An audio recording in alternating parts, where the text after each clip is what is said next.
This is AHMED for IFL TV in association with MTK Global. Caught up with Adam Smith at the start of fight week. We're kind of closing off to the end of fight week now. Thoughts change on the main event at all, Adam? Swings and roundabouts. Every time you see them, you think something different. Yeah, the press conference was really interesting. Before that, the workouts. We had the fighters' meetings on Wednesday night with the two of them. Haven't seen them today. We've been around all the other fighters, but not Andy Ruiz and Anthony Joshua. But really interesting fighters' meetings that we had last night, which were more philosophical, longer chats with them. I think both are in a really good place. I was very impressed with Andy Ruiz's hand speed at the media workout. He's been calm, he's been confident, he's been exactly like he's always approached this. You know, when I saw him 4 weeks ago in LA, before the first fight even, he's a happy guy. A happy fighter is a dangerous fighter, as you know. I think he's going to come in heavy, if anything, certainly as heavy as he was last time. I think Josh is going to come in light. I think AJ will have taken weight off. He hasn't done weights in camp. I think that he's gone back to basics, and they believe that they've got a strategy that will work, providing he sticks to the plan. Is that off the back foot? Is that taking centre ring behind the jab? It's the debate everyone's having at the moment. Andy Ruiz will force the pace. I think he realises that although he's the champion, it's Anthony Joshua's stage really still here, and I think a lot of spotlights on him, and I think he'll feel that he's got to start off where he left off and really put a lot of pressure on Joshua from the opening bell. The question is, if one of those lands, is it going to bring back the demons of Madison Square Garden, or is Anthony Joshua going to have everything under control behind his jab and box beautifully through like his team I think believe he can. So it's a fascinating one. I think I've liked Andy Ruiz Jr. a lot this week. I've liked Anthony Joshua more as the week's gone on. Okay. What's your impression been of people inside boxing picking Ruiz or Joshua? Because I've noticed this fight week, the vast majority of people in boxing are picking Ruiz. What's it been like for you? I just heard Carl Froch do an interview with Coogan, and he said, listen, I'm on the fence, but if I have to go one way, if I'm falling off a cliff, I'm going to go for Andy Ruiz. I think the feeling on my team is possibly more to Andy Ruiz than Anthony Joshua because he's done it before. Eric Molina said to me this week, look, why are people saying, can Andy Ruiz win? He's already won a fight with him. It's a sort of strange one. I think if Anthony Joshua has sort of, blocked that out, rebuilt enough mentally and physically, he can go in there and look really good. What was very interesting in the other fighters' meetings today, the undercard, they were all split. Some people were picking Joshua, some people were picking Ruiz. So it is, and I think that it's a difficult one. A lot of people can see Ruiz doing it again in the same sort of manner. And people are questioning how Joshua does it. Does he, take centre ring, hurt him early, stop him early, or does he try and box his way home to a decision and sort of play safe? So it's a really hard fight to call, and that's what makes it so fascinating and unpredictable. So I think more are picking Ruiz actually around here.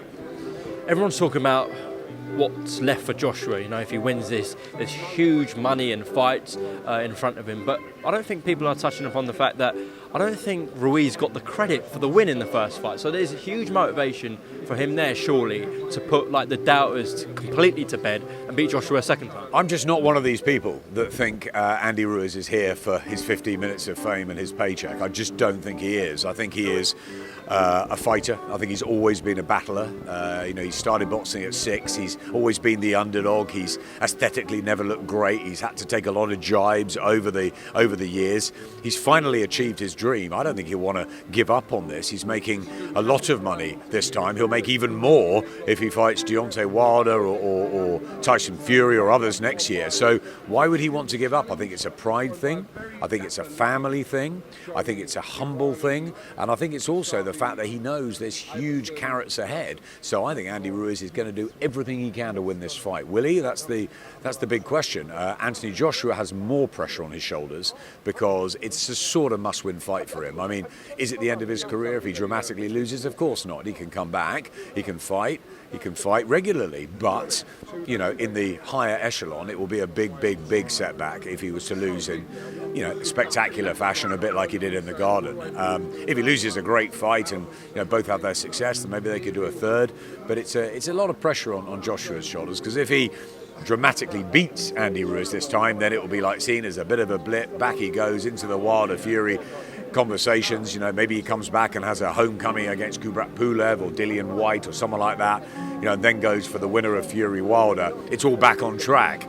I think the thing is that no one really knows, and that's the beauty of boxing. That's the beauty of heavyweight boxing. People are saying, well, you know, Joshua should win because, you know, he just overlooked maybe Andy Ruiz, looking towards Deontay Wilder. He only had 5 weeks' notice. He was training for Jarrell Miller. There's loads of ways you can say that, and he's done so well in his career so far. But then you can also say he got shaken by Dillian White. He lost the first couple of rounds against Alexander Povetkin. He looked in a bit of trouble there. You know, his amateur career was fairly short. And Klitschko, it was you know, very close. A couple of punches away from being stopped, but he battled through and he got that tremendous win on that wonderful stage at Wembley. So you can look at it a lot of ways. What I think we do know is that Andy Ruiz has got the style to give Anthony Joshua problems if he gets into that rhythm, that hand speed, the body shots, which they keep talking about to slow down Joshua. They don't think he likes the body shots. If Ruiz gets into a rhythm, if he can back Joshua up and start delivering those shots, I think there's trouble ahead for AJ. But if Joshua gets centre ring and utilises his jab properly, throws more uppercuts than he did last time, he could possibly even do a number on Ruiz. It's that compelling. Just lastly, away from this fight, Adam, it was announced today that Eubank-Korobov, a chief support fight, will be on pay-per-view in the United Kingdom, straight after the Sky box office pay-per-view. I think that's a slightly strange decision. I think it's priced at £12 on Premier Sports YouTube channel. As I said, it is a chief support, it's not headliner. I'm not one to have a go at other channels. Do you think it's a strange decision? Possibly, yes. It's an interesting one. But, you know, look, there is a big market out there at the moment, and there's a lot of competition, and there's a lot of businesses that want to go with boxing at the moment. So they've made that decision. Chris Eubank's still a big name. It's an interesting fight. You know, it falls where it falls, and, you know, we concentrate on our business, which is you know, Saturday night with Andy Ruiz and Anthony Joshua. So I'm not going to be one that says, look, they shouldn't do it or they should. That's the decision they made, and you know, if their customers want to watch it, that's what they're going to have to do. But, you know, they're not. You know, you said it's an undercard fight. Chris Eubank Jr. is a big name in himself. Korobov's a big name. It's a decent fight. It's a very good fight. It's a very interesting fight. Whether they should price it like that, that's really not for me to say. Well, tune in on Sky Sports box office for Andy Ruiz Jr., Anthony Joshua 2, after the United City game, and a huge undercard as well. This is it, and we know that this will be 8:45, 9 o'clock, and that's a real attraction to fight fans back home in the UK, because, you know, your kids can stay up, and it's a great time to watch a big heavyweight fight. So, yeah, look, it's what we're focusing on. But as I said, there's competition all over the place, and we've got to keep our eyes on that. But at the same time, hopefully make Sky Boxing the place to be. It's been an amazing year. It's been a fantastic last 3 or 4 months, especially with a very strong schedule on both sides of the pond. You know, we cover the stories, and hopefully we do them as good as anyone, if not better. You know, I've got a great team here. I've got an inner team of 12. I've got 147 of an outer team here, because we're host broadcasting. Every one of those is putting every effort in to make this a spectacular broadcast on Saturday night, and I hope people enjoy it. Well, enjoy your dinner tonight, and I'm sure we'll catch a word after Joshua Ruiz. It's going to be a thriller. Thanks very much. I'm sure it will be. Cheers, Adam. Thank you. Is special. Absolute dynamite. Oh my goodness.